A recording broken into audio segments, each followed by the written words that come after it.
Deus. Obrigada, viu? Vocês são maravilhosos. Você está pronto para receber uma porção do Senhor essa noite? Você sabe que você não está aqui por acaso, né? Não existe acaso em Deus. Você não está aqui por acaso. Tudo que vai ser ministrado nesse lugar não é por acaso, é porque o Senhor sabia que você estaria aqui, sabia que você estaria assistindo essa ministração online, sabia das suas necessidades, das suas inquietudes, das respostas que você precisa. Então, Ele preparou todas as coisas para essa noite, porque Ele é um Deus bom. Ele é um Deus bom, é um Deus que quer que a gente avance nele. Nós não fomos feitos para ficar parados, nós fomos feitos para avançar. O Senhor nos planejou para o crescimento, o Senhor nos planejou para o avanço. Então você não vai ficar parado, meu amado, minha amada, você vai avançar no Senhor, porque essa é a expectativa do coração de Deus. Amém? Como todo pai, não é? Um pai natural, uma mãe natural, que tem expectativa no crescimento do seu filho, assim Deus também tem expectativa no nosso crescimento. Seja no nosso crescimento espiritual, seja no crescimento da igreja, seja na nossa maturidade, Deus está interessado que a gente cresça. Amém, queridos? E essa noite o Senhor colocou algumas coisas no meu coração, e o ponto central da nossa conversa hoje à noite vai ser Jesus, né? Porque a Bíblia é um tratado de Deus com os homens. Deus fez um tratado e Ele escreveu esse tratado na Bíblia, né? Então a Bíblia, ela é a palavra de Deus. Ela é inspirada pelo Espírito Santo. E mesmo aquilo, queridos, que na Bíblia não é a fala de Deus, a fala foi da pessoa, mas a forma como foi escrita é a inspiração de Deus. Então, a Bíblia é um tratado de Deus com o homem. E qual é a verdade central desse tratado? Jesus Cristo. Jesus Cristo é aquele que estava lá em Gênesis e aquele que está lá em Apocalipse. Jesus é aquele que foi prometido no Velho Testamento, foi prometido que viria nascido de mulher, e esse que viria seria maravilhoso, conselheiro, Deus forte, príncipe da paz, pai da eternidade. Isaías escreve isso 700 anos aproximadamente antes de Jesus nascer, que viria o Messias. Então Jesus está prometido no Velho Testamento. Nos evangelhos, Jesus vem, Jesus se apresenta como aquele que foi prometido, como aquele que veio numa missão. E depois dos evangelhos, Jesus sobe aos céus, mas qual é a promessa das cartas? Que ele vai voltar, amém, não é? Então Jesus está em toda a Bíblia. Ele é a verdade central da Bíblia. Amém. Ele é o plano de redenção de Deus para a humanidade. Então a gente não tem como ler a nossa Bíblia e não ver Jesus. Nós lemos a Bíblia em todas as passagens. Nós devemos procurar Jesus nela, não é? Como Jesus mesmo diz, vocês leem a Bíblia? Pois é, ela está falando de mim. Amém. Ele está aqui, ele está nas Escrituras. Amém. E eu quero começar lendo alguns versículos com você sobre isso. E eu queria ler com você lá em Hebreus, no capítulo 1. Hebreus, capítulo 1. Quero ler a partir do versículo 1, 2 e 3. Hebreus, capítulo 1, versículo 1, 2 e 3. Eu estou com a Bíblia NVT. Você está com a ARA? A maioria está com a ARA, né? Revista atualizada? Maravilha. Diz o seguinte. Hebreus, capítulo 1, versículo 1. Por muito tempo, Deus falou várias vezes e de diversas maneiras aos nossos antepassados por meio dos profetas.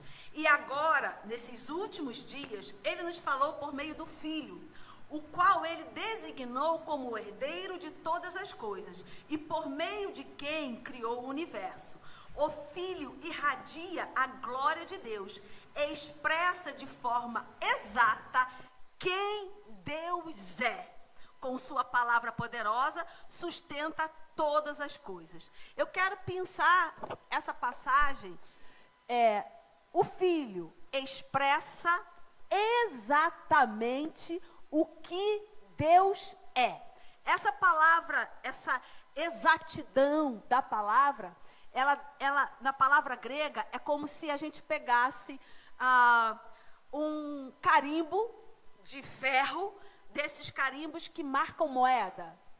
E aí, a forma do carimbo, ela fica exatamente igual quando ela é prensada na moeda. Então, essa é a ideia dessa exatidão, dessa prensa de igualdade. Então, é como se tivessem pegado o formato de Deus, pegado a aparência de Deus, o caráter de Deus, o modo como Deus age e tivesse prensado em Jesus Cristo. Então, a Bíblia diz, ele é a expressão exata de quem Deus é. Então, não há dúvida que quando nós olhamos para Jesus, nós conseguimos ver Deus. E Jesus veio dar face a Deus. Jesus veio dar substância a Deus. Ninguém conhecia Deus, ninguém poderia ver Deus, porque o pecado fazia separação.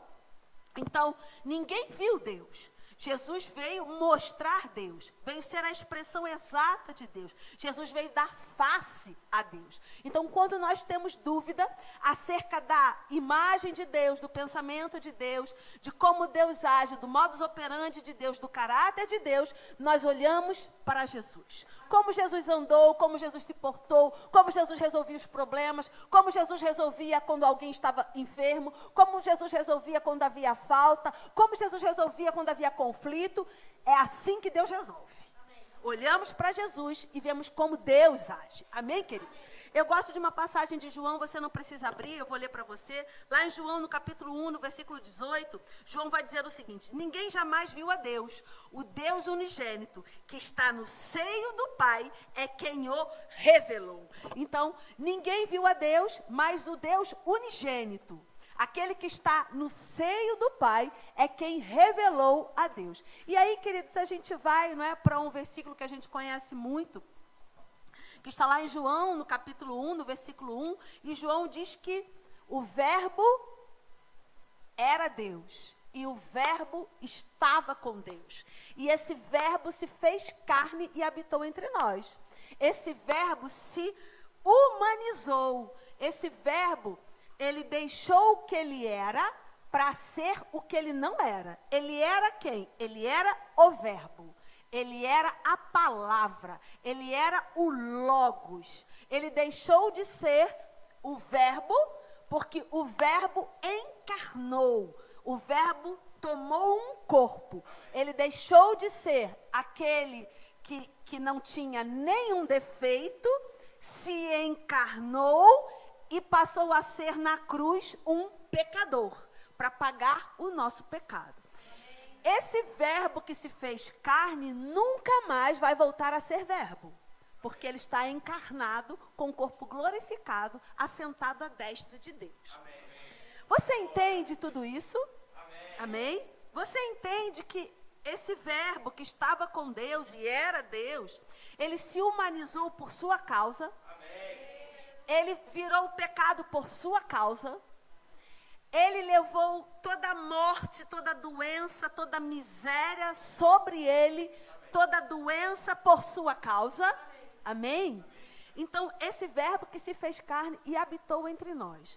Só que quando a gente olha para as Escrituras, a gente vê o ministério terreno de Jesus, esse homem que teve as mesmas paixões que a gente, foi tentado nas mesmas tentações que nós somos e resistiu a todas elas. De forma que ele, quando ele olha a Satanás, ele diz: lá vem o príncipe desse mundo, ele nada tem em mim. Graças a Deus, queridos, hoje nós podemos dizer isso. Lá vem o príncipe desse mundo e ele nada tem em mim. Porque o que tem em mim é o Espírito Santo do Deus poderoso. Amém? Então, esse verbo, esse que se sacrificou, que pagou a nossa dívida, Colossenses vai dizer que o escrito de dívida que tinha em nosso nome foi cravado na cruz. Não há mais dívida, não há mais nada que a gente precise pagar ao diabo, porque Jesus já pagou. E isso é grandioso. Você concorda comigo que isso é grandioso? A palavra. Agora, eu quero convidar você para um outro raciocínio. A palavra, o logos de Deus, a palavra de Deus. A palavra de Deus. Você concorda comigo que todo o sacrifício feito, tudo aquilo que Jesus deixou por nossa causa, tudo aquilo que Jesus carregou por nossa causa, é caro demais, não é? Tão caro que nós não poderíamos pagar, tão caro que estava completamente fora das possibilidades de algum homem pagar, não é? Mas o Deus que estava ofendido, porque a humanidade ofendeu a Deus quando ela peca em Adão, esse Deus ofendido, ele estende a mão, ele estende o braço, ele não pediu para ninguém fazer, ele não terceirizou responsabilidade. Você consegue entender isso? Ele disse, há um problema, o homem criou um problema, esse problema foi contra mim, mas eu mesmo ofendido, eu vou fazer algo. Eu vou descer e resolver este problema. Amém? Ele não terceirizou, ele não mandou ninguém fazer por ele. Ele, o Deus, se fez carne e veio resolver o problema. Amém? Sabe, queridos, quando a gente tem consciência disso, entendendo que Jesus é o verbo de Deus, Jesus é a palavra de Deus, quando nós temos essa consciência de tudo que ele fez verdadeiramente, e tudo que nós temos nele como herdeiro, co-herdeiros de Cristo, de todas as bênçãos nas regiões celestiais, fica muito mais fácil a gente entender quando a palavra de Deus está sendo ministrada, quando a palavra está sendo ensinada e qual é a nossa responsabilidade do que vamos fazer com esta palavra tão divina que já saiu da boca de Deus.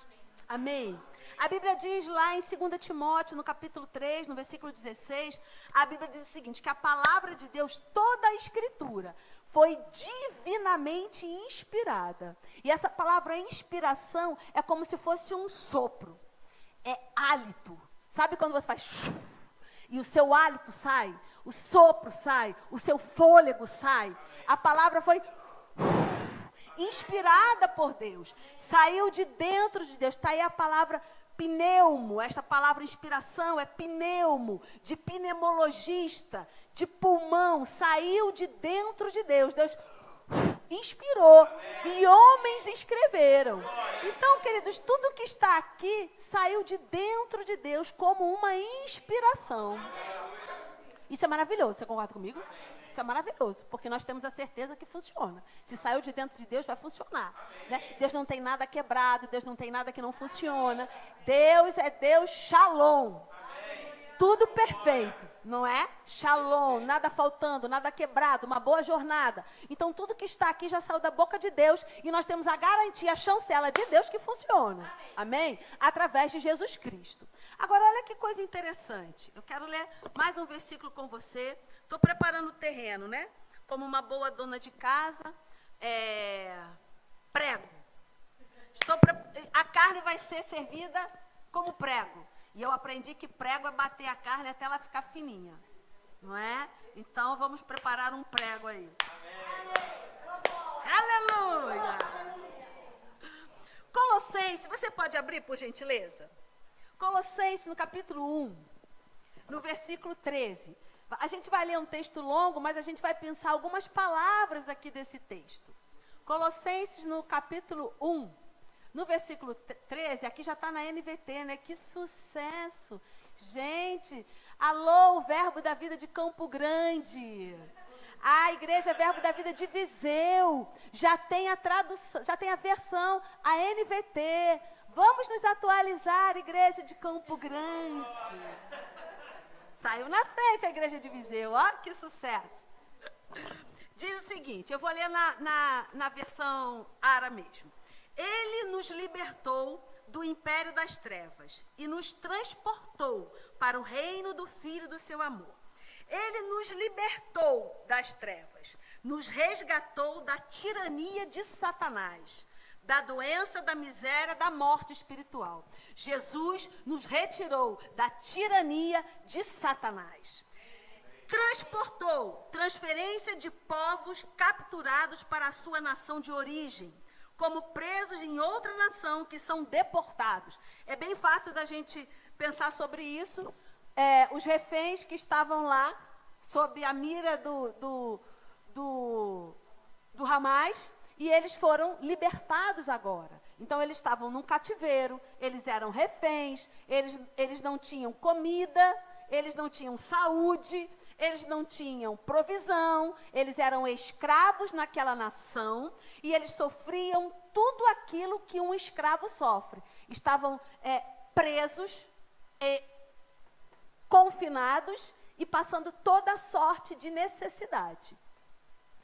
Aí eles foram libertos. Essa ideia é a mesma ideia, nos transportou. Nós estávamos debaixo do império das trevas, estávamos debaixo de um jugo, estávamos presos, encarcerados pelo pecado, e a consequência disso era a morte espiritual, era a doença, era a miséria, era lá que nós estávamos. Mas a Bíblia diz que Cristo nos transportou, como aqueles reféns foram transportados.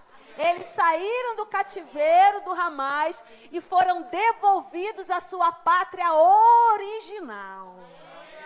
Nós estávamos nas trevas, porque estávamos escravos por causa do pecado.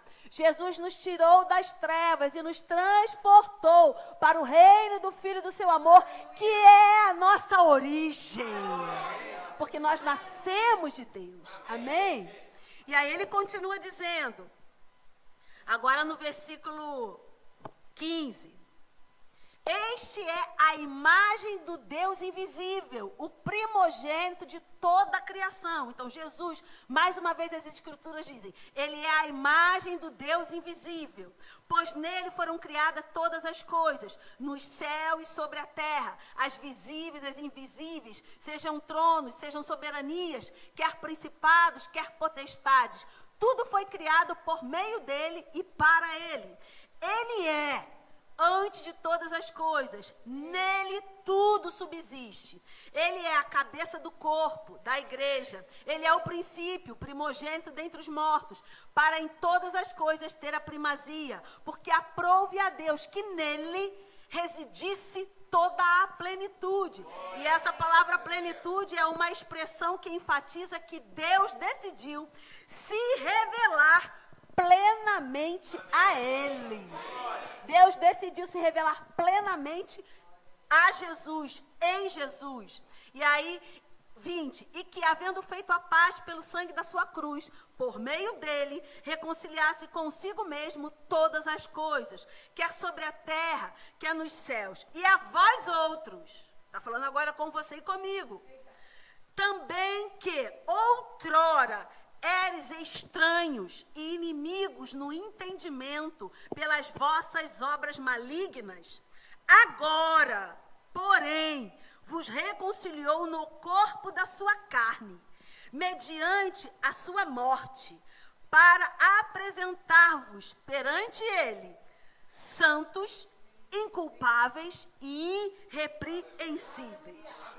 Santos, separados, consagrados, dedicados a Deus, moralmente limpo. Você pode dizer, eu sou santo? Eu sou santo. Você é consagrado a Ele. Isso é bom, não é bom? Você é consagrado a Ele. Então, quando nós estamos andando fora da palavra, nós ainda somos consagrados a Ele.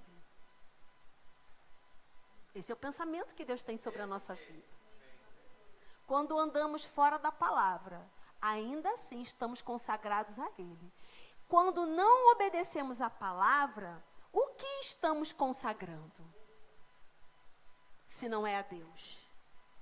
Porque a Bíblia diz que Deus é santo. E porque Ele é santo, nós somos santos. Agora, se nós não andamos em santidade, porque não estamos nos consagrando a Ele, nós estamos nos consagrando a outra coisa.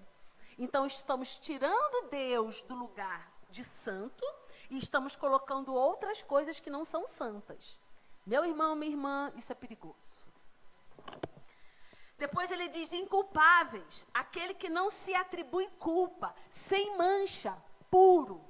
Uma vida sem culpa diante de Deus. Uma vida sem culpa diante de Deus significa que eu não vou dar motivos para ser culpado de alguma coisa. Não é? Eu vou andar na retidão, eu vou andar de forma pura, porque Deus já me fez puro. Sabe quando você que é dona de casa, você limpou toda a sua cozinha. A sua cozinha ficou brilhante. Aquele cheirinho de limpeza. Ela está pura, a sua cozinha. E aí vem as crianças do quintal com o pé cheio de lama e sujeira. E vai pisoteando a sua cozinha. Aí vem com a mão toda suja e vai mexer nos seus talheres, nos seus armários. Qual é a sensação que você tem? Não é? Sabe que com Deus não é diferente? Amém. Porque Ele nos limpou. Amém. Ele nos colocou puros. E aquilo que uma vez foi purificado pela água da palavra, não pode se sujar. Amém? Nós precisamos nos manter como Deus fez, puro. Inculpável. Aquele que não se atribui culpa alguma. Amém, queridos? E a última coisa desse versículo, né? A última palavra que eu quero ler com você nesse versículo. Irrepreensível. Aquele que não tem motivo para ser repreendido. Aquele que não tem do que ser acusado. Que coisa boa, nós não temos motivos para sermos repreendidos. Sabe por quê, queridos? Porque nós estamos andando na palavra. Nós estamos em comunhão com o Santo Espírito. E aquele que tem comunhão com o Santo Espírito, ele vai refletir o Santo Espírito. Amém. Sabe por que Jesus refletiu Deus? A Bíblia diz, não é? Que ele, a expressão exata, e que ele glorifica a Deus, porque ele estava junto o tempo todo, não é? E ainda hoje eles estão juntos o tempo todo. Agora, a Bíblia diz, lá em 1 Coríntios, no capítulo 6, versículo 17, salvo engano, que aquele que se une ao Senhor, torna-se um só Espírito com Ele. Então, nós também andamos com o Espírito Santo. O Espírito Santo não vem de vez em quando. Eu entro na presença e quando eu saio da igreja, eu saio da presença. Não! A presença continua em você. Aonde quer que você vá, o Espírito Santo te acompanha. Ele está lá. Então, será que eu estou irrepreensível?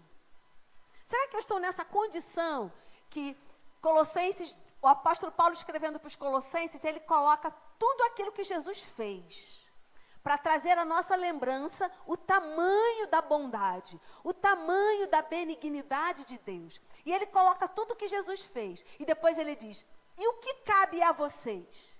E aí ele diz, a vós outros, que foram limpos, que foram purificados, que foram transportados desse lugar de escravidão para um reino de amor. A vós outros, que Deus fez de vocês santos, inculpáveis e irrepreensíveis. Se Deus já limpou, se Deus já fez, eu não vou sujar. Amém, Amém, gente? A gente não vai sujar. Ainda que o mundo diga que não tem nada a ver. Meu marido sempre gosta de dizer que não tem nada a ver, é o diabinho, não tem nada a ver, e tem mais um outro aí, que são os irmãos, os parceiros demoníacos. Todo mundo faz, não tem nada a ver. Deus já nos limpou. E uma vez limpo, a gente não vai querer se sujar de novo. Amém, gente? Então, o nosso processo, porque é um processo, né? A Bíblia diz lá em Romanos, no capítulo 12, versículo 1 e 2, diz que nós devemos apresentar o nosso corpo como sacrifício vivo e agradável a Deus. Então, eu apresento o meu corpo como um sacrifício. Então, se a minha alma está desejosa de algo, se o meu corpo está desejoso de algo errado, eu não vou fazer. Por quê? Porque cabe a mim, não a Deus, apresentar o meu corpo santo, inculpável, irrepreensível diante de Deus. Esse é o meu papel. Essa é a minha responsabilidade. Deus já fez a responsabilidade dele, Deus já enviou Jesus, já está feito. Jesus na cruz disse, está consumado, já está feito. Agora cabe a mim e a você mantermos o que Jesus já fez. Amém? Engrandecermos e honrarmos aquilo que Jesus já fez. A gente cantou aqui, os 24 anciãos, eles lançam as suas coroas. Coroa é algo precioso. Coroa é realeza. coroa é autoridade, coroa é um tesouro. E o que os 24 anciãos fazem? Eles lançam as suas autoridades, eles lançam as suas vontades, eles lançam a sua vaidade, eles lançam tudo que eles têm diante do Senhor. O que significa isso? É melhor ter Jesus do que ter esta coroa. Amém? Eu prefiro a coroa maior. Amém, queridos? Então a Bíblia vai dizer lá em Romanos que eu apresento o meu corpo como sacrifício vivo, santo e agradável a Deus, que é o meu culto racional. É intencional. Eu tenho a intenção de manter o meu corpo assim. Eu tenho a intenção de manter os meus pensamentos assim. Então ele fala do corpo santo, irrepreensível diante do Senhor, porque é o meu culto racional. Se é racional, eu tenho que pensar. Eu tenho que pensar, este pecado não me pertence mais, eu vou dizer não a ele. A palavra diz que eu tenho como dizer não e resistir a este pecado, porque a Bíblia diz que você resiste ao diabo e ele foge de você. Então você resiste ao diabo. Então, quando vem, eu digo, eu vou apresentar o meu corpo santo, inculpável e irrepreensível diante do Senhor. E aí no versículo 2, que está totalmente ligado, ele diz, o que eu faço com a minha alma, com a minha maneira de pensar? A Bíblia diz, você vai renovar. Por quem? Pela palavra. Porque a palavra é Jesus. Porque a palavra é o verbo vivo que desceu do céu. Porque a palavra é o pão que se você comer nunca mais terá fome. Ele é a palavra, então nós comemos desse pão. E é isso mesmo, querido, é comer do pão, é mastigar do pão, é ruminar a palavra, é meditar na palavra. Assim como Deus disse para Josué, Josué, seguinte, meu amigo, parafraseando eu, né? Digo eu, não o Senhor. Seguinte, meu amigo, medita nesta palavra. Quando, Senhor? Só quando eu venho à igreja? Não. Só os domingos e quarta? Não. De dia e de noite. O que Deus estava instruindo a Josué? Tenha o hábito de meditar na palavra.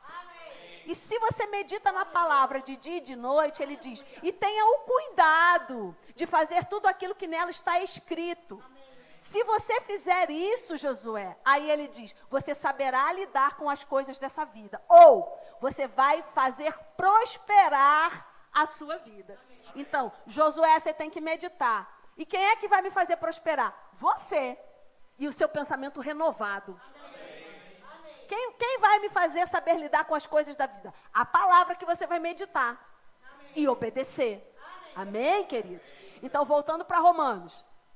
Apresentar o corpo irrepreensível diante do Senhor. O nosso culto racional. Eu penso, eu digo não ao pecado. Porque eu pensei e eu já entendi que o pecado não é para mim, porque eu sou santo, consagrado ao Senhor. E a alma? Eu vou renovar pela palavra. Agora, olha que coisa interessante. Ele diz, não se conforme com o sistema desse mundo.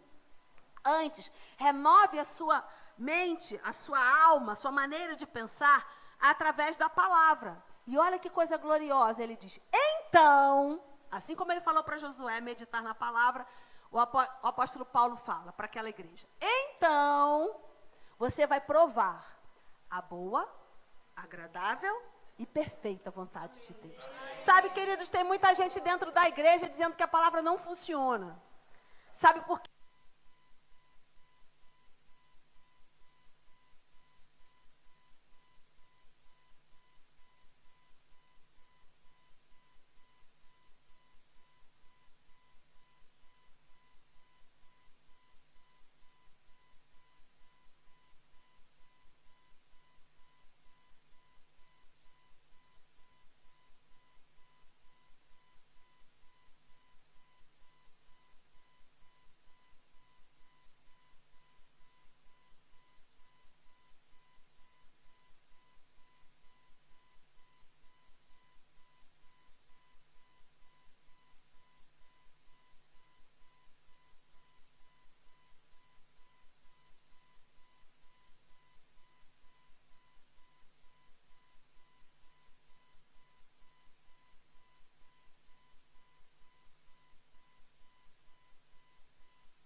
seguinte,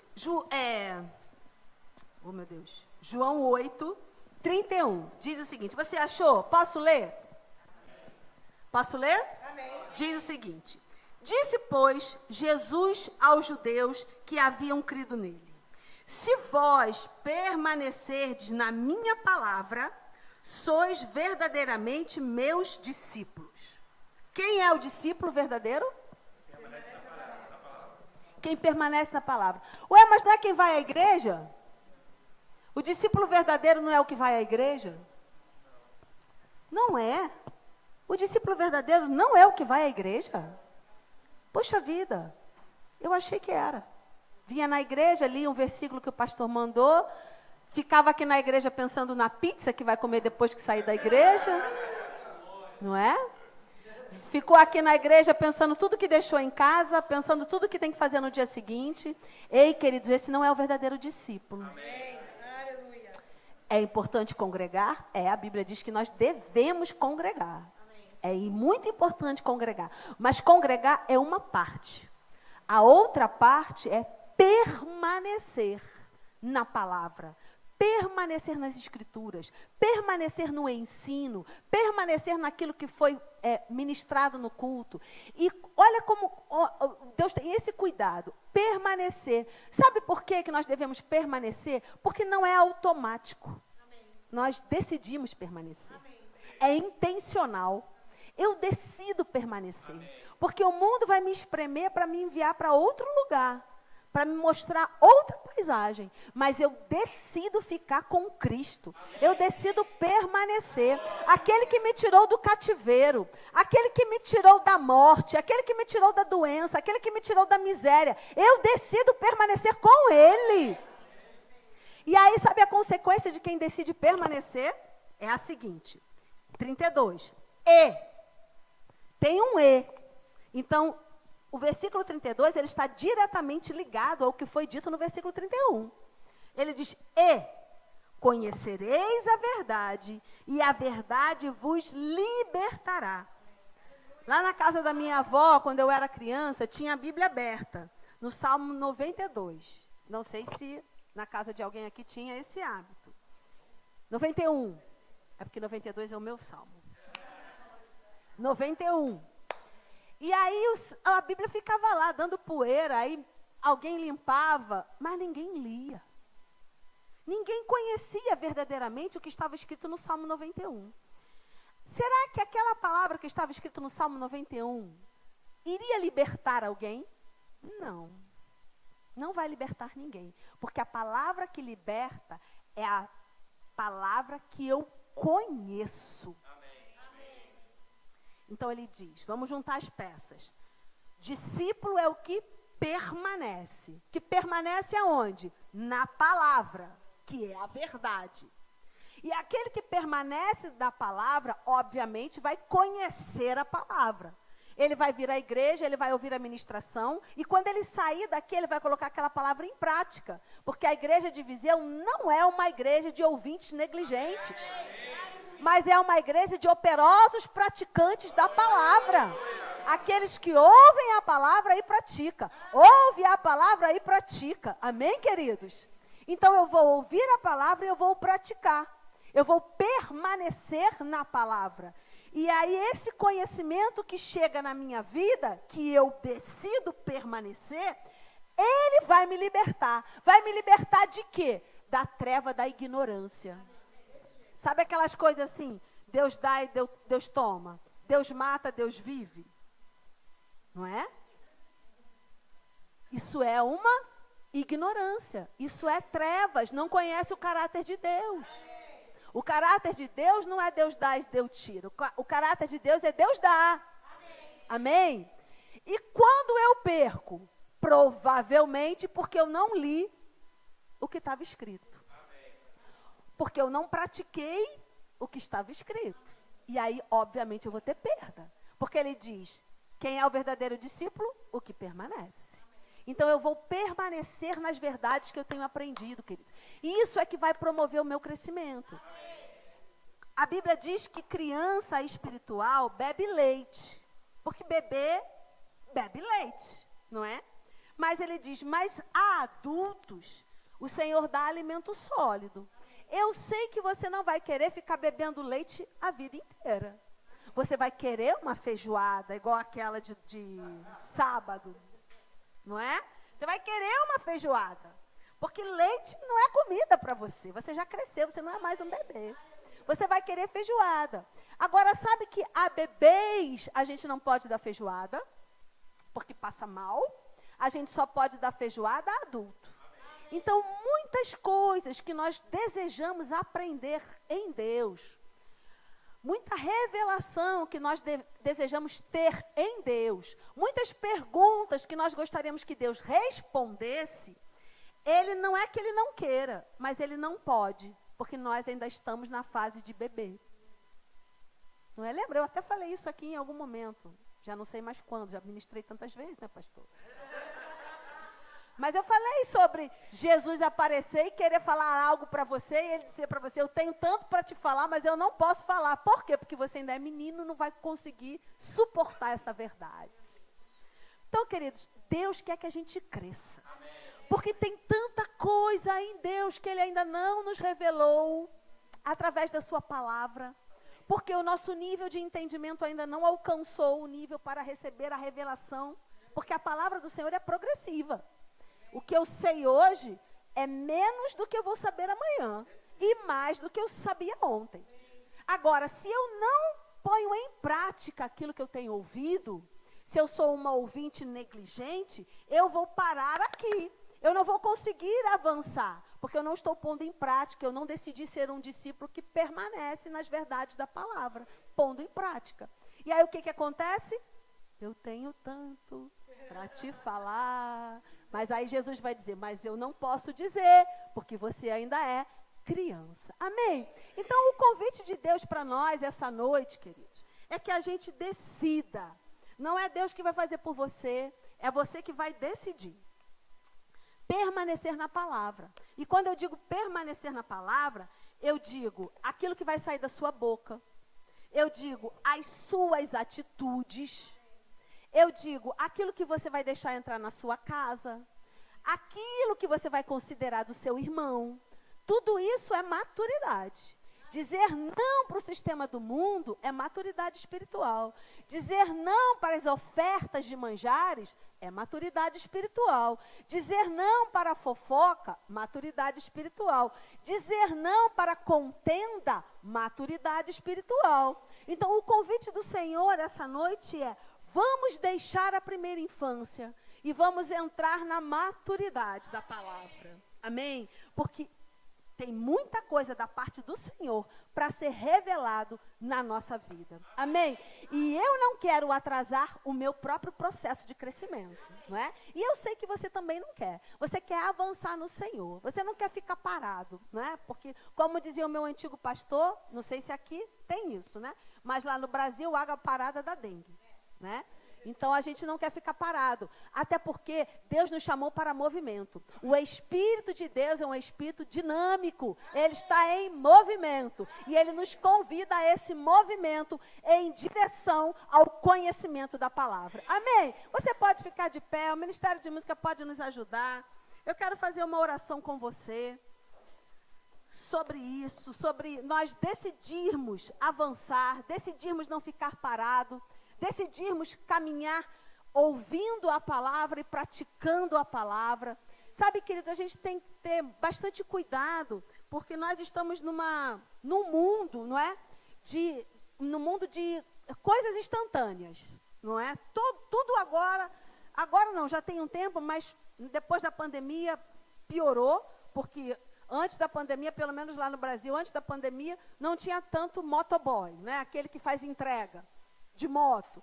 Então, hoje, lá a gente compra remédio, compra supermercado, compra comida feita, né, pronta. A gente compra tudo isso, roupa, tudo isso a gente compra num toque. Apenas um toque, não é verdade? E aí a gente fica assim, já chegou? Já chegou? Já chegou? O entregador já veio? Já veio? Já veio? Porque 2, 3 dias no máximo aquilo está na nossa porta.